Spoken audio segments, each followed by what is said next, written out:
So hello once again to everyone who has joined so far. We can slowly start with our today's webinar. It is a nice sunny day in Tallinn. I hope in other places of Europe as well. So I'm glad that you're not on the beach, but have joined today our webinar about taxation of stock options. We are doing this together with law firm Sorainen. And let me start by introducing us. So my name is Elo Madiste. I am tax expert working in a company called SaltoX. SaltoX is a small young company dealing with stock options and trying to find out the ways how to simplify them. So tax is one of the topics that is heavily concerned with that cause. And we invited today with us to do the webinar Kaido Künnapas, very experienced lawyer in that regard, working in the law firm Sorainen and dealing with stock options also quite often. And he is the best expert in the region, I know, and that's why we are very glad to have him today here with us. So we are going to walk you through today of the main points of taxation of stock options in Europe. I understand that we took a little bit ambitious goal to speak about taxation in Europe, so there will be a lot to talk about, but at least we can start from smaller bits and then trying to make the introduction to what is important and what has to keep in mind when you're dealing with such issues in the European countries. A little bit of the housekeeping rules is that if you have any questions, you can write them in the chat, and we are going to have a time for your questions in the end of the webinar. If there will be like longer discussions or more interesting comments to add, you can also raise a hand. But since we have planned our time for an hour, so maybe we don't have such a time, but we'll see in the end. So if you have anything to add, then you can also write in the comments, and then we are taking this from there. And just a small remark also about our webinars information, that this is for informational purposes and it should not be considered as a legal or tax advice. This is just for the information that legal advice might need more details than just general talk about the stock options. So we can start with the first slide, and I would give floor to Kaido to make an introduction to what is exactly stock options and a bit of the background. So please, Kaido, floor is yours. Thank you, Elo, and thank you for your really kind words towards me. Stock options are indeed really popular topic in my everyday work. So I think at least every fifth or sixth question in our tax team is about share options. So still booming, maybe not so much spiking figures, but still a topic. So first to scope a bit, what we are going to talk about here. As Elo said, the topic is employee share options and then how we treat those in terms of taxation in Estonia and European countries. So we're not talking about share options you as a personal trader may trade in some platform. We do not talk much about share options companies give to other companies. Also, this is quite relevant. But not still in our focus today. So we focus on employee share options and what these are. Definition it's always country specific. Estonia has its own definition as developed by the Estonian tax board. But something I found from Index Ventures summary is the one that, in my opinion, summarizes the main points of what the share option actually is. So it defines share options as a special type of contracts that give the holder of the option, in our case employee, the right and not obligation to buy or sell an asset at a certain set or pre-agreed price on or before a certain date. So the asset that will be sold is usually share in employer company or employer's group company. So this is at least topic in Estonia, because if you buy share in employer or employer's group company, this is something that can fall under tax beneficial regime. So this scoping is quite important in that sense. So issue what share option resolve is mostly faced by startup companies. So question is how to motivate employees when employer may not have sufficient cash to pay the salary, and how to sort of keep employees in the company in this kind of situation. Well, share options seems to be very exact solution in that sense that it enables the employee to become a shareholder after a certain period of time. So when employee has a vision that he or she can become a shareholder, this creates a sort of employer mentality or owner mentality to your staff as employee. I guess it makes you think more how to be productive and so on. So it's a good thing. And second good thing for the employer is that it enables to pay salary in future promises, basically. So you promise that if you work hard enough and our company gets stronger, our valuation goes up, then you can become shareholder and you can get part of that valuation. The more you work, the higher the valuation most probably will be, and the more benefit you get out of that. So and the employer does not need to have cash to pay to employees at first. The options are granted, so sort of a substitute for cash salary. So in that sense, it's a very widely used tool amongst startups, but also amongst more mature companies.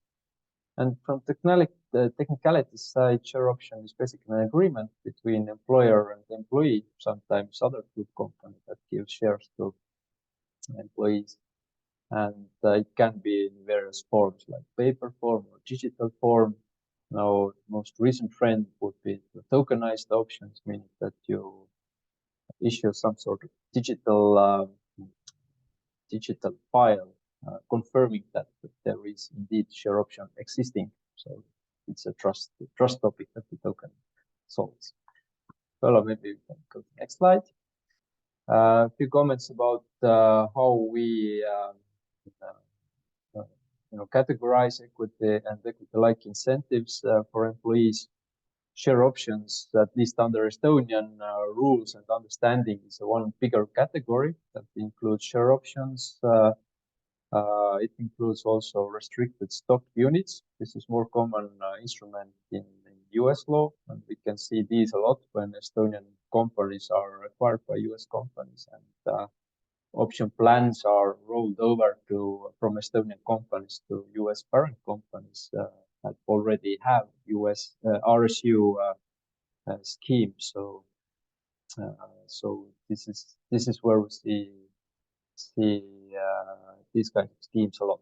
Well, difference is that employees get restricted stocks right away, and these turn into full stocks throughout the vesting. So if we talk about options, then usually employees get the right to buy shares at some point in time. Shares have been vested. So it works a bit differently, but the main idea is still the same. Then we have performance stock units that are basically stock options, the vesting of which is connected to some performance criteria, like how well the company is doing or how well employee performs employment tasks and so on. So it's a design question how to design these and then find out what's the most motivational thing for the employee. Then we see tokenized share options, which are basically share option plans, which are represented by token plans, and then the options are represented by tokens. So I have heard a lot of stories from IT companies where employees are offered options. These are maybe not so, fancy things. Employees do not maybe feel so incentivized by these, but when we talk about tokenizing options and giving tokens to employees, then this is a totally different game. People really like tokens, and it can motivate them if they can receive token after each month. So it's a psychology thing, but it works, as I can see. And then we have salary, right? Like remuneration incentives.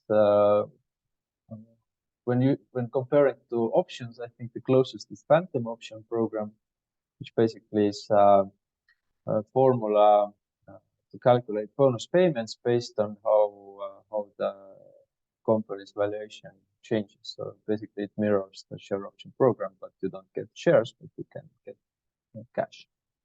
Then we have stock appreciation rights, where employees can get cash based on how the stock valuation changes. And then the artificial share options are not, something you get issued to employees, but sometimes tax board can see the share option plan as a ordinary salary payment, and you cannot really exploit the tax incentives that apply to share options. So it's more of an anti-abuse topic than having a separate plan called artificial share options. Obviously, you can do that. So yeah, I think that's all from my side, the good summary. So I'll give the floor back to you. Yes, thank you, Kaido. It was very good background information. So from this point, we are more going to concentrate on the stock options, which is one of the most difficult scheme, I guess, to understand, because it is not only that you are given some money or some shares, but you are giving at first the right to buy the shares later, and at the later stage, then you could get some cash if you are lucky enough to exercise and sell at the right point. So this is the life cycle of the stock options that we wanted to give you the understanding of. And here are the 4 main points of the life of stock options that needs to be known and kept in mind. Grant, vest, exercise, and sale. And in each of these stages, an employee or a participant in the stock options plan is going to receive something. But the question is, how much valuable is it, and does it constitute an income for that person? And it also means whether it is a taxable income or not. So going through these stages, the first stage is a grant, when an employee or a participant in the program receives basically a promise, an agreement with his or her employer to grant options on certain terms and conditions which are written in that contract. So there is a vesting schedule, there is maybe an exercise price, which can also be zero.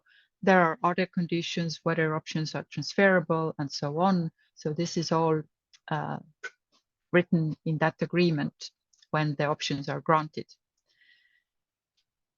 At that stage, this is only a promise. So many understand that there is nothing valuable still received. So usually this is not tax point.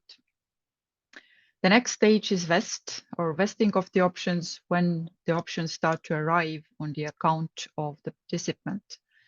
And then there is already something that the participant receives. So this is the option, but it's still not yet the share or the ownership of the company, but this is a possibility to have something in the future. Usually vesting takes place gradually, so participants get their options according to a certain schedule. It can be time or performance based, so as the employer or the giver of the options have agreed and have been decided to grant the options. So usually, or very often, it's a couple of years, 3, 4, 5 years. And like every month or every certain period of time, the options vest. This is also already something that can be considered an income, and some countries do it, but not very often. So the issue here can be that it is quite difficult to evaluate what is the exact amount of the income that the participant receives, because for the shares it would be maybe easier to determine the value, but for the options it's not so, since this is just again a promise and then not yet a certain asset, although it can be that as well, especially if the option is transferable. The next step is exercise, and this is usually the most important step in the life cycle of stock options, when the participant has to decide what to do, because the option is the right to buy the shares, but this is not an obligation. So a participant or an employee can now decide or need to decide sometimes during the certain period whether they want to exchange their option for the shares. And this is also important in that regard, that it depends a bit how much the shares are worth at that moment, because this is the result of it will be how much benefit that participant will get. And there is also an exercise price to pay if there is such agreed in the agreement. Sometimes employers don't put any exercise price. They just want to reward their employees with a certain amount of shares.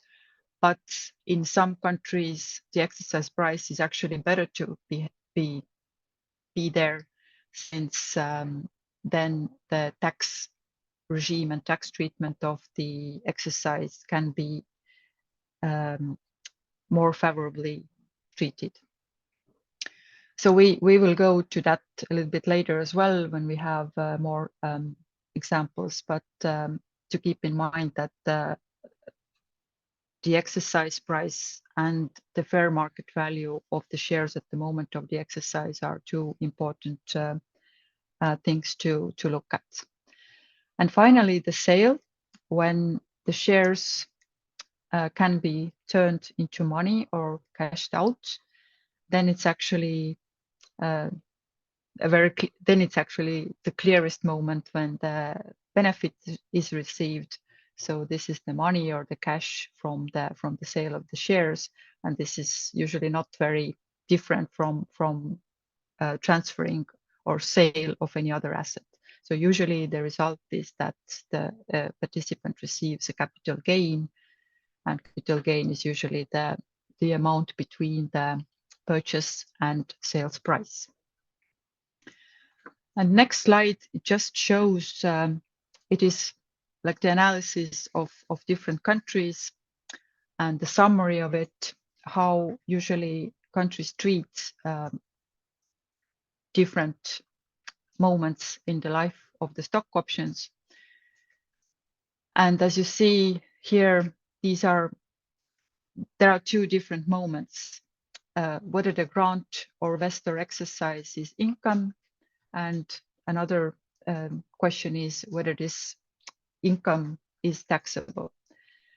So the analysis or the research that we have done in the European countries, and also I guess it applies also to the other countries around the world, is that usually the stage at grant is not considered income.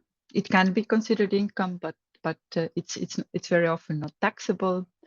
And the tax risk is usually in such countries when there is no clear rules, because as we talked about the grant stage, it can be that some countries consider granting as something valuable has been received from the participant side.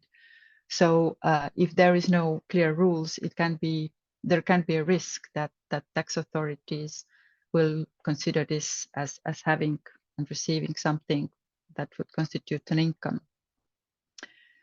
But it's rarely taxable, so there is not so many examples where the tax is actually due. Vesting is the same basically, so there's not so many differences between the grant and vesting treatment. So during the vesting, also taxes are not usually due, but the same applies that it should be checked before, especially in those countries when there's no clear rules for taxation of stock options. But when we come to the exercise point, then most of the countries tax and most of the countries consider receiving shares from the exercise of options actual income. But there can be favorable tax treatment that postpones that taxation to a later stage, so when the sale is actually done. So exercise is the most common moment of taxation in many of the countries. And some countries who have been given a favorable treatment can have certain rules in order to postpone this taxation to a later stage. So in the next slide, we have some more concrete examples. Kaido will explain from his experience some of the countries' examples, how they treat stock options. So go ahead. Thank you, Ella. So yeah, just to start, I know a lot about Estonian rules. As for other jurisdictions, it's my best knowledge, so don't take it as a solid advice in all the detailed aspects. But yeah, to start with Estonia, I actually had a question if phantom shares are effectively exercisable in Estonia. I can answer that before going to Estonian system. So if you mean whether you can use phantom option plan in Estonia, yes, you can use it. How it is treated from tax point of view, it's basically a formula for calculating bonus payments on top of salary payment. So you pay all the ordinary salary taxes and you don't have any tax incentive like we have for share options. So yes, these are exercisable, but you don't have tax incentives as we have for options. It's basically a salary payment. But when coming to employee share options, our system is ranked number 1 in Estonia, sorry, obviously in Estonia, but in the world because of its simplicity and then the clarity in both tax rules and other rules. Estonian tax system in general is actually ranked number 1 in Estonia because of its simplicity. So it sort of makes sense to me. Why it is so? Well, if you grant options or if vesting takes place, it is not a tax relevant thing in Estonia at all. So you can always grant options. If basically company fails, and then value does not go up and the employee does not want to exercise the options or employee leaves the company before exercising any options, there is absolutely no tax consequences. So that's a good thing. You can exit without any taxes. But when it comes to exercise, indeed, the general rule is that we have this 66.25% fringe benefit tax. And to keep in mind, this is fully employer's tax. This is very important to to remember, because if you agree tax cost compensations in your option agreement, then it can lead to a situation where you actually cannot claim tax cost compensation from the employee if you use wrong wording. So bring an example. I've seen tax cost compensations where employee basically has to compensate all the taxes related to exercising the option, and it is formulated so that employee must compensate all withholding taxes that apply on share options. It may be the case in many countries in the world, but not in Estonia. And for one party, it could have costed like millions of euros. So using the word withholding or employer tax, it can have quite costly significance. Now coming back to the exception from that general rule, the tax incentive we have in Estonia is basically based on 3-year waiting period. So if there is a 3-year period between grant of option and exercise of the option, then again, we do not have any fringe benefit taxes due, meaning it's fully tax exempt to give shares to employee if there is this 3-year period rule met. What must be kept in mind that if you grant options, the option agreement should be either digitally signed or notarized or provided to the tax authority, just to create some sort of timestamp for the moment when the options were granted, because we sort of started to have practice in Estonia where option agreements were made and like 3 years old date was put on the agreement, and on the next day employee could already get the options without any taxes. So that was not the point. So this is why we have now this digital signature requirement. But yeah, luckily tax board is quite flexible in it, so you can use DocuSign solution, you can use registering shares in other like share option management programs. If this program can produce some sort of digital data on the timestamp, then this is also accepted. So we have flexibility there. And the other exemption we have is pro rata tax exemption for full exit cases. So if the employer company or whatever the group company is in which the options are, which has granted options, is sold in whatever legal form, 100%, and employees must exercise the options, that usually is the case if that kind of transactions happen, then this is proportionally exempt from fringe benefit taxes, meaning that if employee must exercise options at the time of this full exit, and the option plan has linear vesting schedule, then the exercise in principle fully fringe benefit tax exempt. So going to other examples we have here, next slide we have Lithuanian example. It's quite similar to Estonia. There is no tax on grant and vesting again, and as far as I know, there is also no special format requirement for the grant or grant agreement or joining the employee with the option plan or in whatever technical way it is done. And upon exercise, again, payroll taxes apply. So these are not the fringe benefit taxes, but payroll taxes, and tax rate varies depending on the amount of income. It can be between 20 to 27% personal income tax and 21 to 24% social security contributions. So it seems to be a bit lower than in Estonia. We have 25% corporate income tax and 33% social tax. The combined rate is 66.25%. And again, tax incentive, it's basically the same as we have in Estonia. So if there is 3-year period between grant and exercise, those payroll taxes do not apply. And obviously, if employee sells the shares in Estonia and Lithuania, in both countries, this personal capital gains tax still applies. The fringe benefit tax does not apply. So the maximum you can take out from this incentive scheme is actually optimizing away the social tax part, this 33% part in Estonia and 24% in Lithuania.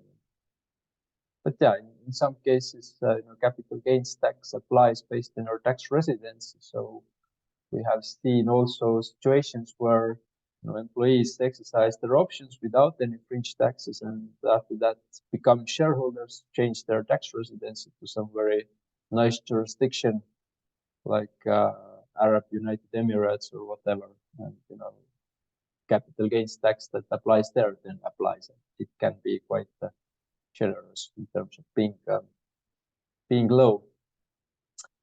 And yeah, going to Latvia, Latvia actually had similar incentive as we have in Estonia, but as usually they decide that they want to be better, not just copy Estonian system. So instead of having 3-year waiting period, they now have 1-year waiting period between grant and exercise.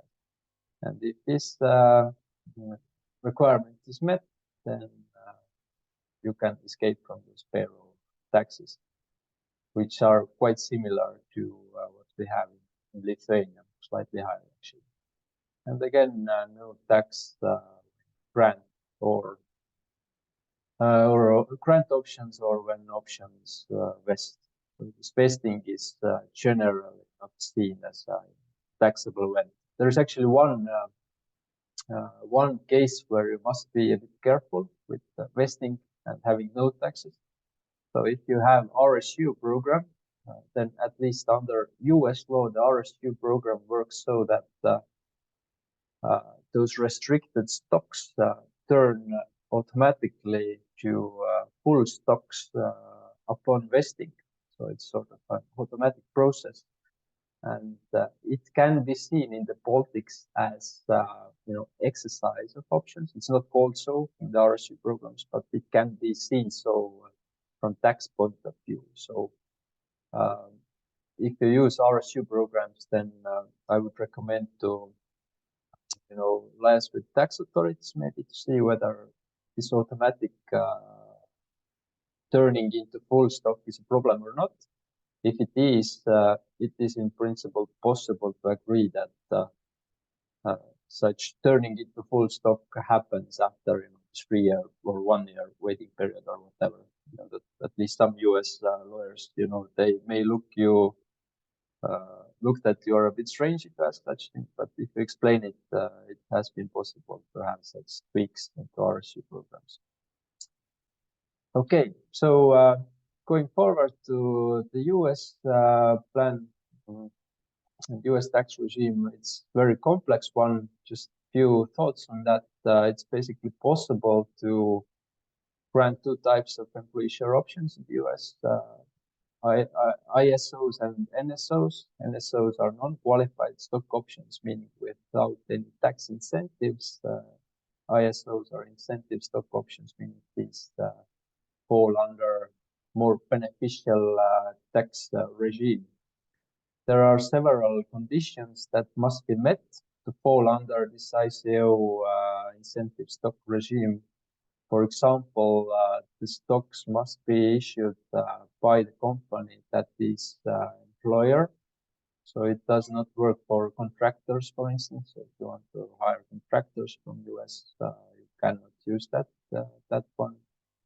Then exercise price should be fair market value at the fair market value level.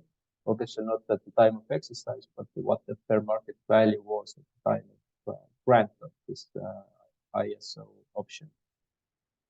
And there is maximum 10 years exercise period, and there are some limits to what extent you can issue such options. So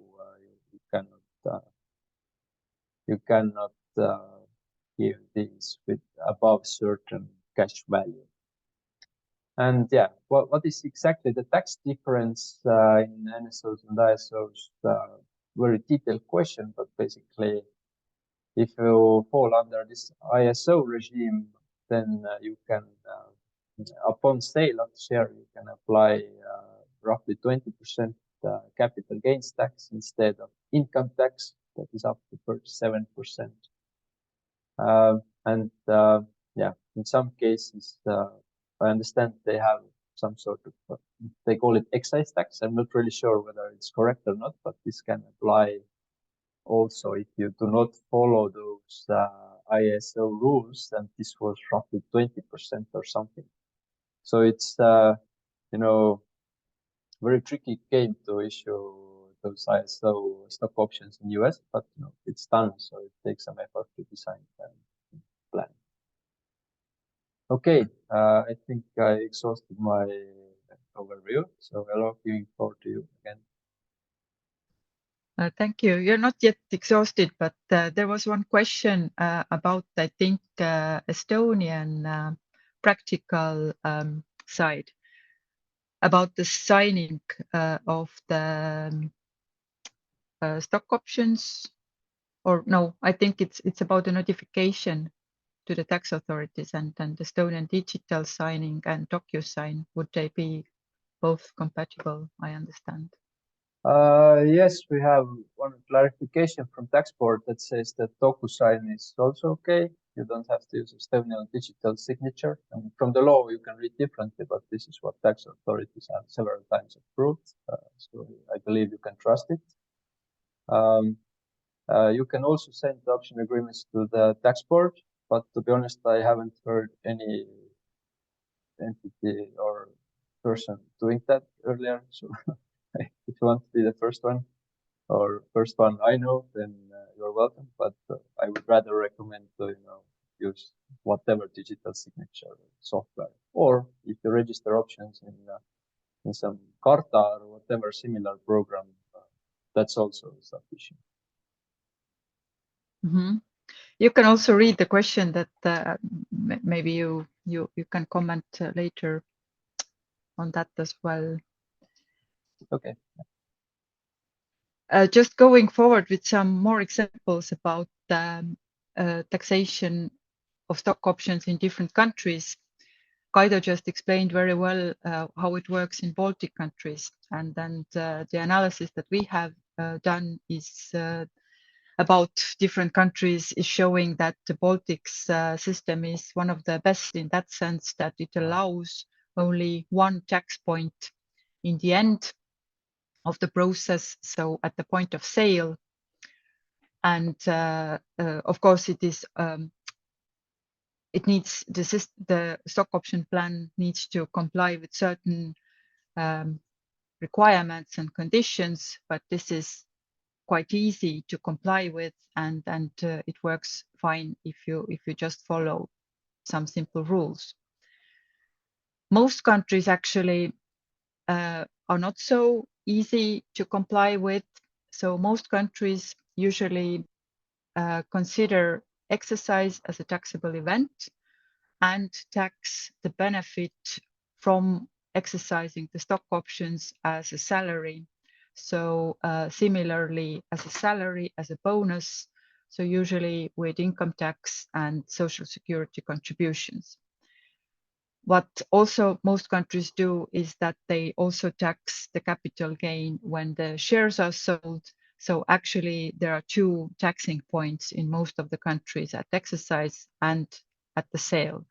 But the good thing is that if the taxation of stock option is well regulated in the tax laws, then usually there is no double taxation. So at the later stage, it is taken into account that there has been a tax already at the exercise. So only the additional gain is taxed at the later stage. Then there's a couple of countries, especially what we have seen from Scandinavia, for example, that in these countries, the grant of stock options is already considered as a taxable income.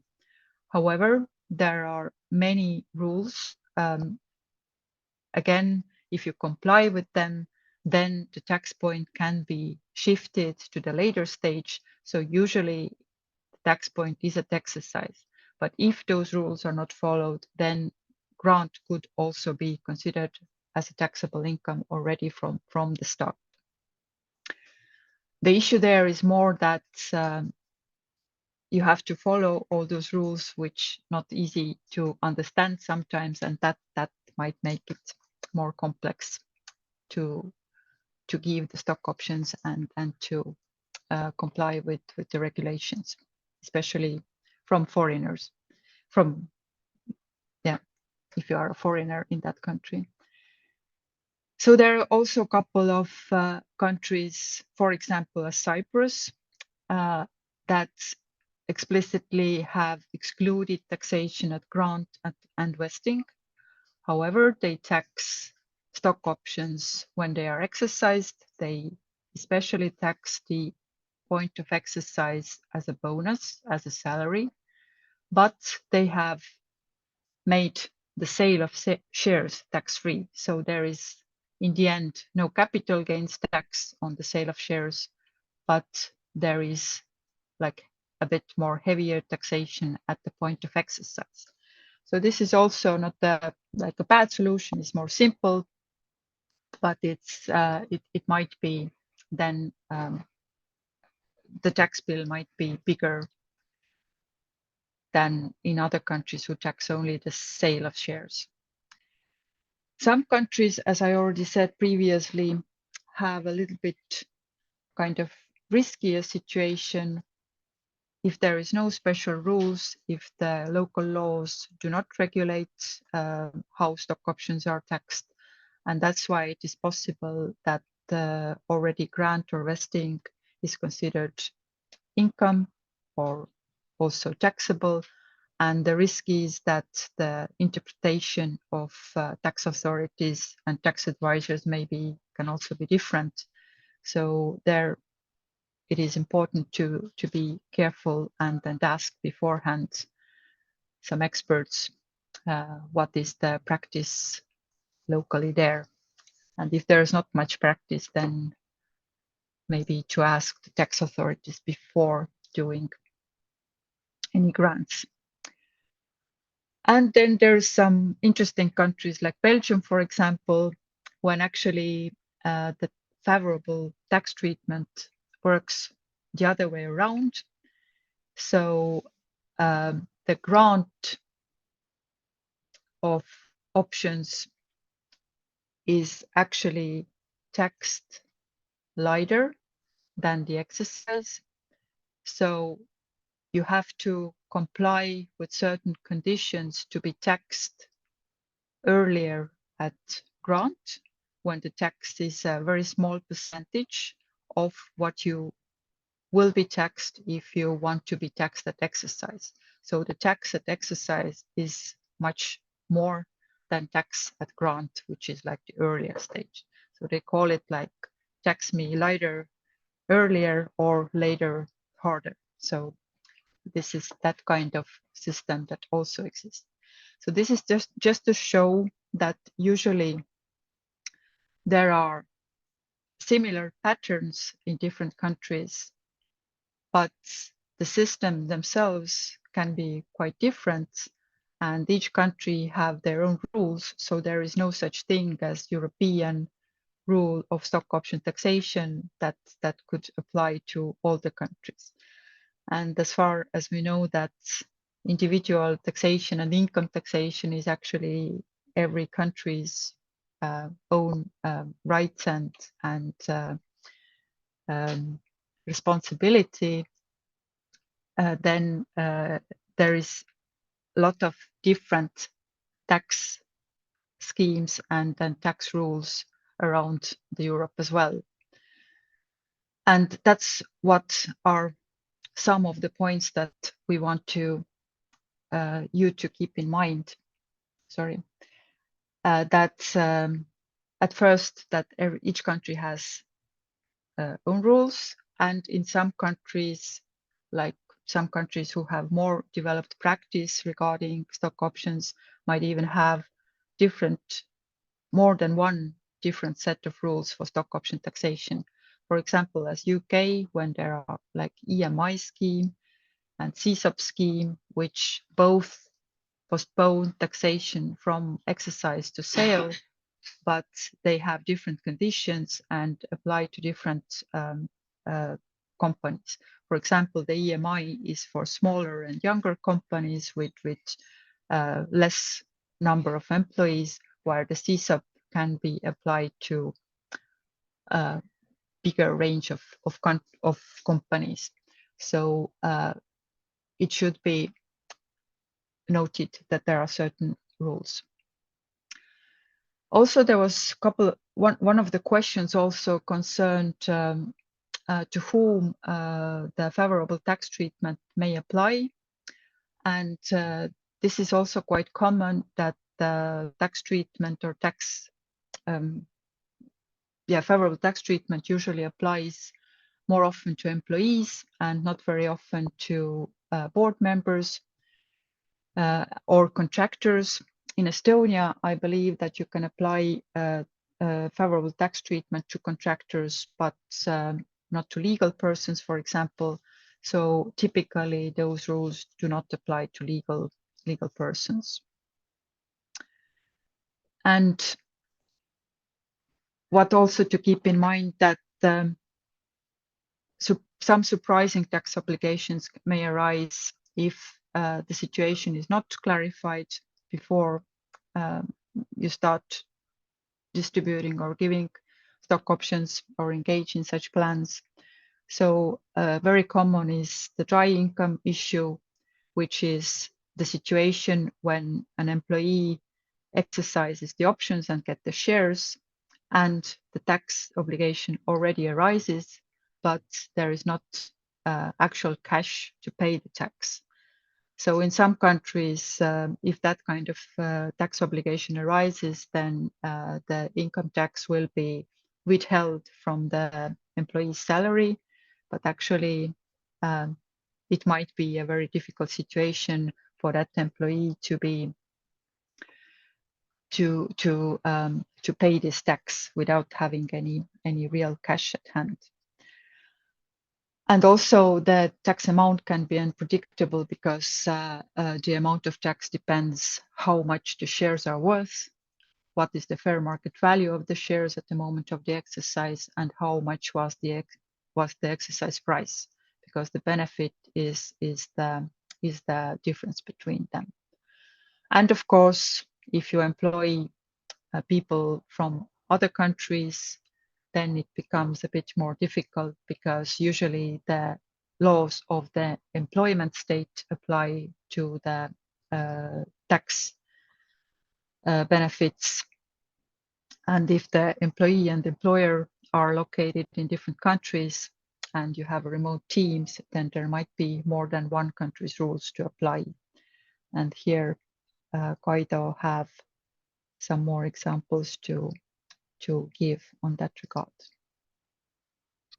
Yes, thank you. So basically, what is our takeaway from this part of presentation is that if you have cross-border employees or employees work in different countries, even not in Estonia, then it can get very tricky when it comes to taxation of options. You basically have to start distributing the tax money between different countries.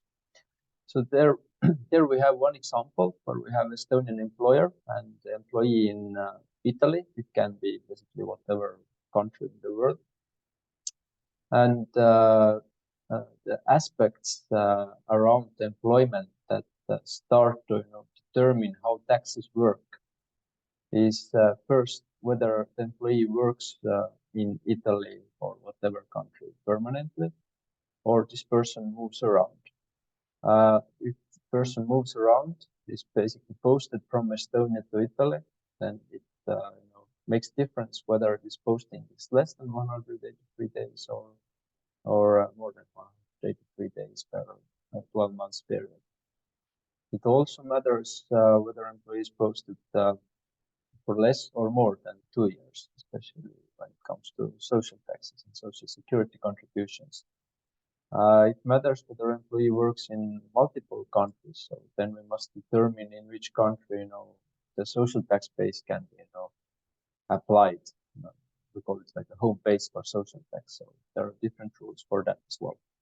And then also whether this employee can create permanent establishment for employer in that foreign country. So this can make this 183 days rule pointless again. So very many aspects we have to take into account all the time. And yeah, going to next slide, what the main rules are, you should keep in mind. Can you go back one slide? Okay. So main rules are that if you have employee that moves between different countries, it usually triggers multiple tax jurisdictions, meaning that multiple countries will have right to apply their tax laws to those share options you have issued to the employee. What makes it easier to understand is that the taxation of options usually follows the same path as the taxation of salary at the time of vesting those options. So when you know how to tax the salary at the time of when specific option gets vested, usually the same applies to tax treatment of option as well. When you have a question in which country you have to tax it, so usually it's the same. And there are basically 4 variations. If we talk about posted employees who move around between home country and some other countries, so you can have either income tax in one state and social tax in the same state. You can have income tax in the same state but social tax in the other state.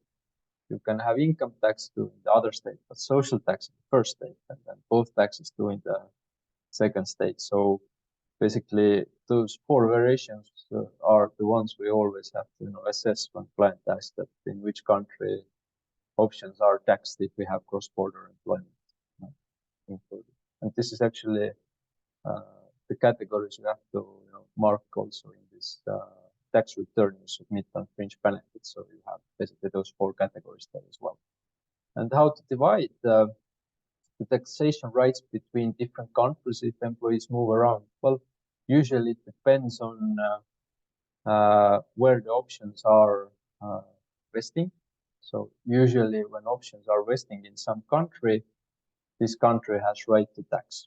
But it has its exceptions, the same exceptions that apply to the salary taxation. So if you send the employee to work abroad for a really short term, below this 183 days, does not create any permanent establishment there. You have A1 certificate from the home country for social taxes. So options still are taxed in Estonia fully because these foreign countries' tax rules do not hold to. So quite complex set of rules, but yeah, the general idea is that if you work in another country, then the part that vests in that other country falls under that country's tax jurisdictions, subject to some exemptions then. And also, as it depends on vesting, you should also take into account whether the vesting schedule is linear or non-linear. So it can be that like 50% of options vest after 1 year cliff, and after that you have 50% vested over 3 years period of time. So if you work at the time of vesting of this first 50% in some country, this country already has right to tax these options. So the time proportion and the proportion of taxation rights division, it may not be the same actually. So to bring you 2 examples, first one is easy. When we have employer, Estonian employer, and employee working permanently from Italy, and we have share options that are granted basically now. We have a 4-year vesting schedule. Then Italian tax laws most probably apply. Domestic tax laws most probably say that if employee exercises the options, the employee or employer must pay tax on that. As employee is not working in Estonia at all, then Estonian tax laws, including income tax laws and social tax law, does not become applicable. So it means that Estonian taxes will not be due, but you also cannot benefit from this Estonian 3-year based tax exemption. Going to the next slide, we have a situation where employee works the first 2 years in Estonia and options vest while this 2-year period. And after that, employee goes to Italy for another 2 years. The vesting period is 4 years in total. So half of the options vest while working in Estonia, half of the options vest while working in Italy. In that case, we basically must divide the taxation of options into 2 parts. First part is taxed under Estonian laws. Estonian law says that if there is 3-year period between grant and exercise, then no taxes. So if employee does not exercise any options before 3-year period, even if this out of this 3-year period, 1 is worked from Italy, there is no taxes due in Estonia. So it doesn't actually matter which country you work. What matters to Estonian tax authorities is that you have this 3-year period between grant and exercise, and then you don't have to pay any taxes in Estonia. And the rest of 50% of the options, it falls under Italian tax jurisdiction. So it actually depends on Italian domestic tax laws, how the options will be taxed and if any tax incentive is available for them. And yeah, as for social tax, it depends whether employee has the A1 certificate from Estonia or not while spending this 2-year period in Italy. It might be that Italian income taxes apply, but still Estonian social tax applies if this is a temporary posting to Italy. We don't know that, so that remains unanswered how social tax works here. Yeah, I think this was basically all about this international topic.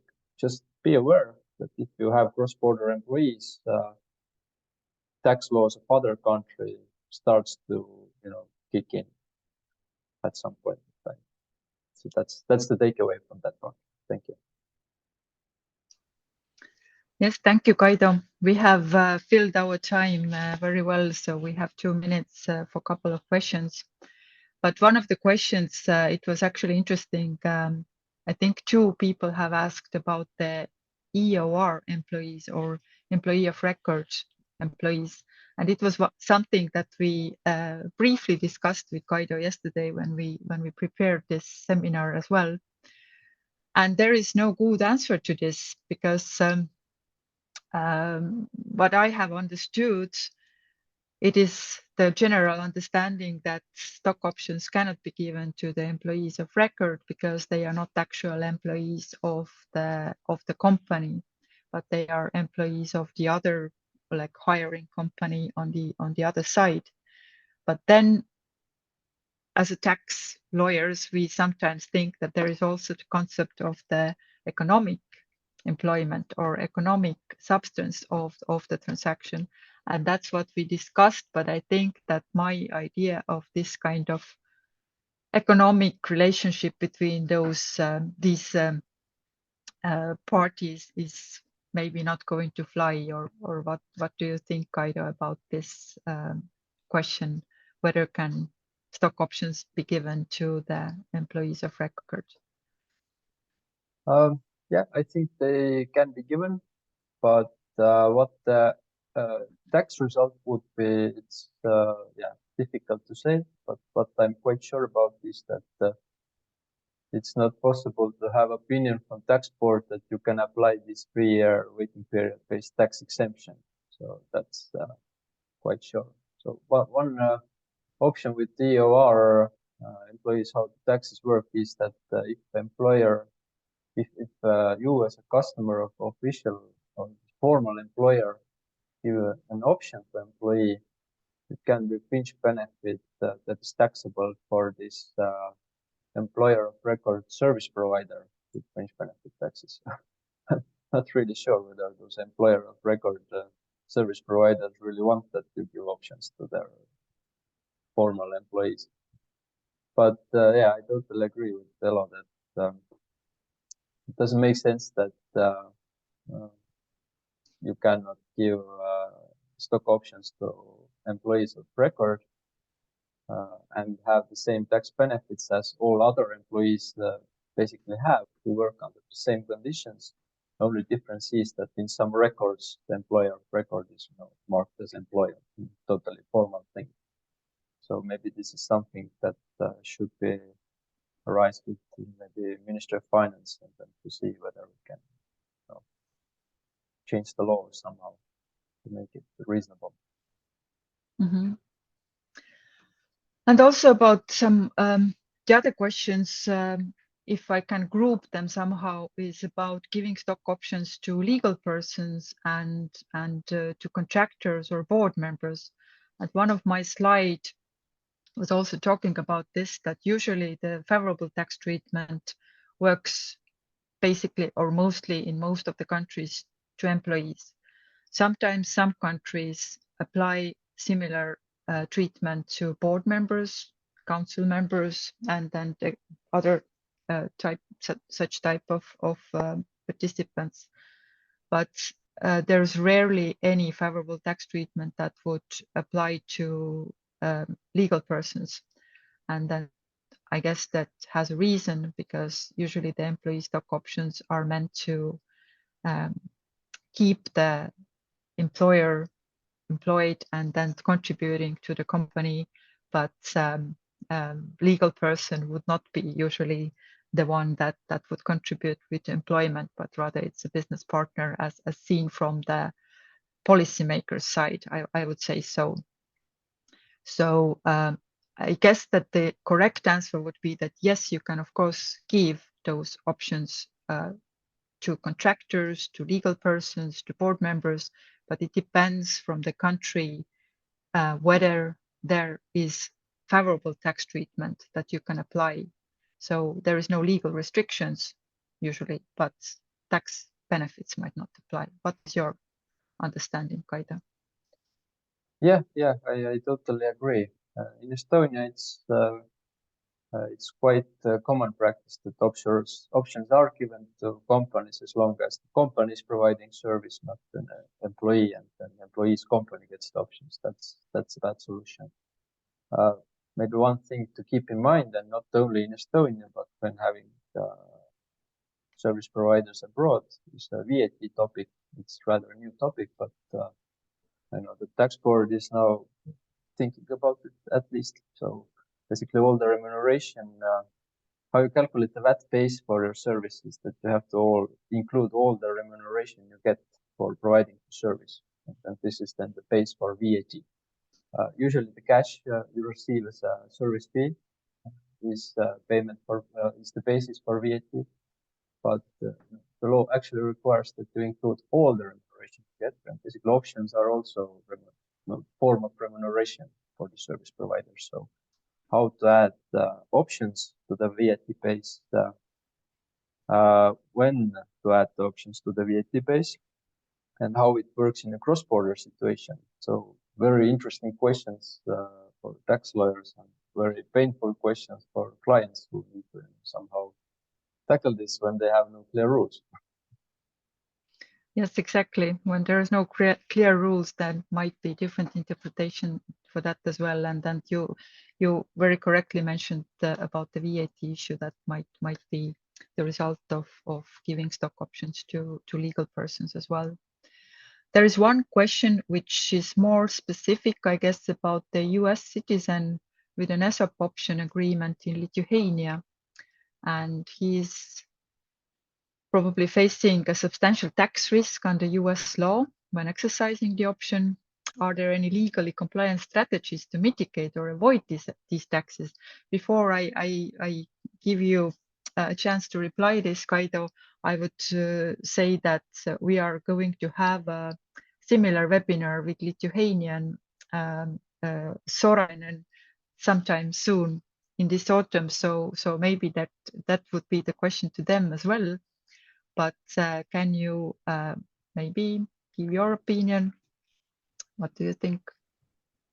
Yes, with US citizens, it's always a tricky thing with everything that relates to taxes, because of the tax residency related to citizenship.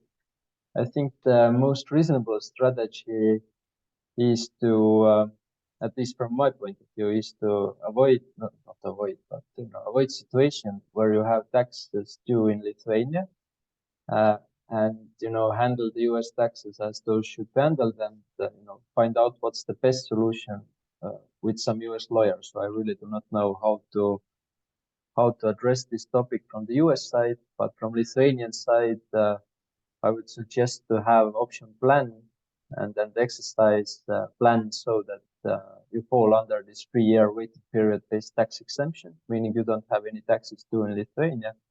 Then you at least do not have double taxation in Lithuania and US. How to resolve this from US side, I really do not know.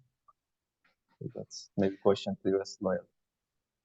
US is a little bit further from Europe as well, so our scope today, we can say it's limited to Europe more. And maybe the last question, briefly about the holding company and giving stock options from the holding company, I understand, to the employees of subsidiaries or branches. I understand that is quite a common practice, that usually stock options can be given from like the parent company to the employees of subsidiaries, because actually that makes also like more sense that you give the options of the parent company who actually has the more value in it. Do you have your comment or opinion, Kaido, on this, or more like we saw that. experience in practice?